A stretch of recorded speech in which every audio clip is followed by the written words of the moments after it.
Hello everyone, मैं हूं हीना और आप देख रहे हैं लीगल परसेप्शन। आज की इस वीडियो में हम आर्टिकल 19 में जो राइट टू फ्रीडम दिया गया है उसमें जो तीसरे वाला जो फ्रीडम है उसके बारे में जानेंगे। यानी अभी तक हमने अपनी पिछली दो वीडियो में एक में जो सबसे पहला स्वतंत्रता मिली हुई थी, बोलने की स्वतंत्रता, उसके बारे में जाना है, उसको डिस्कस किया है विद केस लॉज। और जो दूसरी वीडियो थी उसमें मैंने सम्मेलन की स्वतंत्रता को डिस्कस किया था कि कैसे जो जुलूस वगैरह निकालते हैं, जो सम्मेलन वगैरह करने की स्वतंत्रता मिली हुई है, उसके खंड 2 में हमने उस पर डिस्कस किया था। बट आज की इस वीडियो में हम जो खंड 3 है उसमें जो तीसरे खंड में दिया हुआ है संघ बनाने की स्वतंत्रता को, यूनियन बनाने का जो फ्रीडम मिला है उसको डिस्कस करने वाले हैं। लेकिन आगे बढ़ने से पहले मैं आपको ये बताना चाहूँगी कि अगर आप इस वीडियो लेक्चर की PDF लेना चाहते हैं, आप फ्री में टेलीग्राम से ले सकते हैं, जिसका लिंक आपको डिस्क्रिप्शन में मिल जाएगा। तो चलिए शुरू करते हैं। सबसे पहले देखते हैं कि जो संघ बनाने की स्वतंत्रता है, ये जो इंडियन कॉन्स्टिट्यूशन में जो राइट टू फ्रीडम है उसमें कहाँ पर दिया गया है। तो भारतीय संविधान का देखिए अनुच्छेद 19 है, उसमें खंड 1 में ही जो तीसरी स्वतंत्रता दी गई है वो है भारत के समस्त नागरिकों को संस्था या संघ बनाने की स्वतंत्रता। लेकिन देखिए दूसरी फ्रीडम की तरह ही ये भी कोई एब्सोल्यूट फ्रीडम तो है नहीं, कोई एब्सोल्यूट राइट नहीं है, बल्कि इस पर भी रेस्ट्रिक्शंस लगाए गए हैं। इस पर कौन कौन से रेस्ट्रिक्शंस हैं ये जान लेते हैं। सबसे पहला इस पर रेस्ट्रिक्शन आता है भारत की प्रभुता और अखंडता।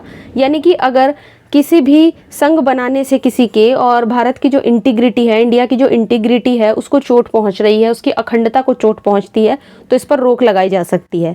सेकंड आता है लोक व्यवस्था, पब्लिक सिस्टम को लेकर। तीसरा है सदाचार के हित में। तो ये 3 रेस्ट्रिक्शंस जो हैं इस पर लगाए गए हैं।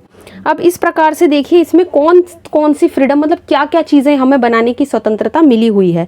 तो सबसे पहला आता है हम कोई भी कंपनी बना सकते हैं, कोई सोसाइटी, कोई पार्टनरशिप, कोई लेबर यूनियन या फिर कोई पॉलिटिकल पार्टी।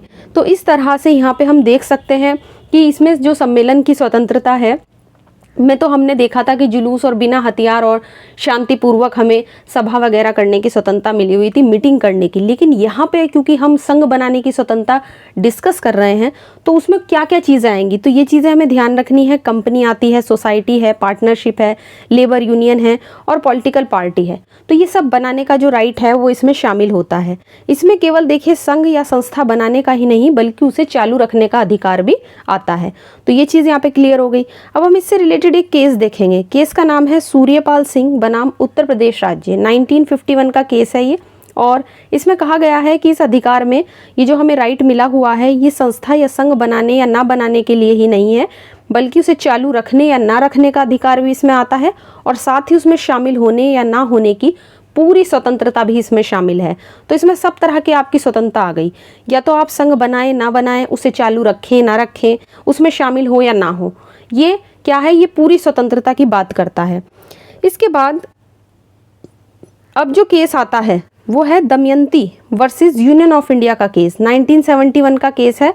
और इसमें देखिए क्या हुआ था कि इस मामले में हिंदी साहित्य सम्मेलन अधिनियम 1962 यानी 1962 में जो हिंदी साहित्य सम्मेलन अधिनियम था उसकी वैधता को चुनौती दी गई थी। जो पिटिशनर था यानी जो याचिकाकर्ता था वो संघ की कौन थी, एक सदस्य थी। जिसने याचिका डाली थी कोर्ट में वो उस एक संघ की सदस्य थी। उसके अकॉर्डिंग अधिनियम के द्वारा संघ के संविधान में परिवर्तन के बाद मूल सदस्यों को, जिन्होंने संघ को स्थापित किया था, उसके साथ उसे काम करना पड़ा, जिनके ऊपर उसका कोई कंट्रोल नहीं था।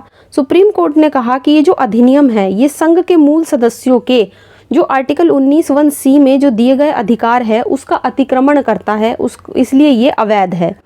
इस मामले में अधिनियम में जो केवल संघ मामले थे उनका विनियमन ही नहीं किया गया है बल्कि उसके संगठन को भी परिवर्तित कर दिया गया है। इस परिवर्तन के बाद मूल सदस्यों के ऐसे सदस्यों के साथ काम करना पड़ता है, जो मूल सदस्य थे उनको ऐसे मेंबर्स के साथ काम करना पड़ता है जिनको अधिनियम के द्वारा उनके ऊपर ज़बरदस्ती थोप दिया गया है, जिनकी सदस्यता में उनका कोई हाथ नहीं है। तो बेसिकली यहाँ पे एक संघ की एक व्यक्ति, जो एक यहाँ पे लेडी थी, वो संघ की मेंबर थी और उसको ऐसे मेंबर्स के साथ भी काम करना पड़ा जो उस संघ के सदस्य नहीं थे। तो एक तरीके से कोर्ट ने इस वाले एक्ट को, जो हिंदी साहित्य वाला है सम्मेलन अधिनियम 1962, इसको अवैध घोषित कर दिया। तो इस तरह से मैंने इस वीडियो में, भले ही ये मतलब कि इसमें बहुत ही ज़्यादा मैटर नहीं है, इसमें 1 या 2 केस हमने डिस्कस किए हैं, लेकिन एक एक फ्रीडम को हम केसेस के साथ हमें डिस्कस करना है। आगे जो आने वाली वीडियो है उसमें मैं जो और दूसरे फ्रीडम है आर्टिकल 19 में वो भी आपको बताऊंगी, उन सबको डिस्कस करूंगी। और साथ ही मैंने जैसा कि आपको स्टार्टिंग में बताया था कि अगर आप इस वीडियो लेक्चर की PDF लेना चाहते हैं, आप फ्री में टेलीग्राम से ले सकते हैं, जिसका लिंक आपको डिस्क्रिप्शन में मिल जाएगा। आशा करती हूँ वीडियो आपको पसंद आया होगा। वीडियो अगर आपको पसंद आया है तो वीडियो को लाइक कीजिए, शेयर कीजिए और चैनल को सब्सक्राइब करना मत भूलिए।